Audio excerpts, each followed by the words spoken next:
l'actif à la loupe, le portefeuille du jour. On s'intéresse à la mode ce matin. Exactement, donc on va lancer un prochain portefeuille, un prochain copy portfolio chez eToro. Donc pour rappel, les copy portfolios sont des portefeuilles créés par eToro et sont des portefeuilles thématiques. Donc on choisit différentes thématiques et cette fois-ci on s'est intéressé à la thématique de la mode justement et de l'industrie de la mode.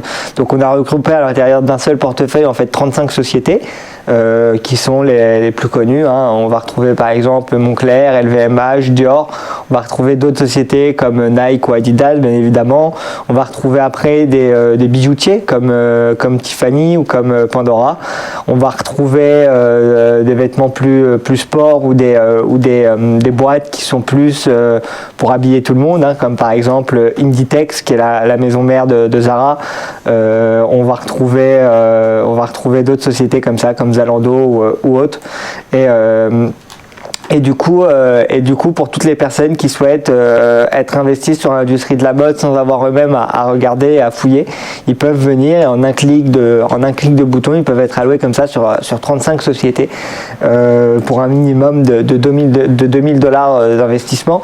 Donc on peut voir que les performances, en tout cas en 2020, sont quand même relativement correctes parce qu'on est sur des performances pour le moment en backtesting, on est sur des performances de 18,68% depuis le début de l'année. On réalisait 6% l'année dernière et donc on va retrouver comme ça à l'intérieur de ce portefeuille 35 sociétés qui seront allouées entre 4% et 1,40% pour les sociétés les moins allouées.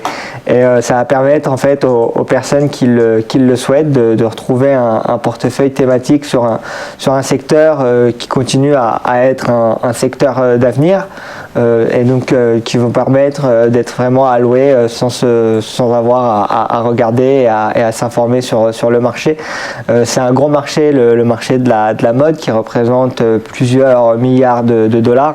C'est un marché qui ne fait que grossir au fur et à mesure des années et donc qui pourrait être potentiellement assez intéressant pour les investisseurs.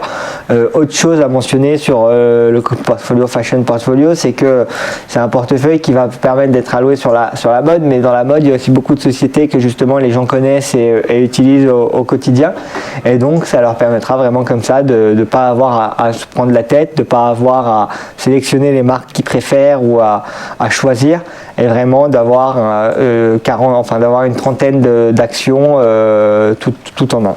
Et de diversifier sur ce même secteur. Exactement. Merci beaucoup, c'est la fin de ce broker du jour. Merci de nous avoir suivis.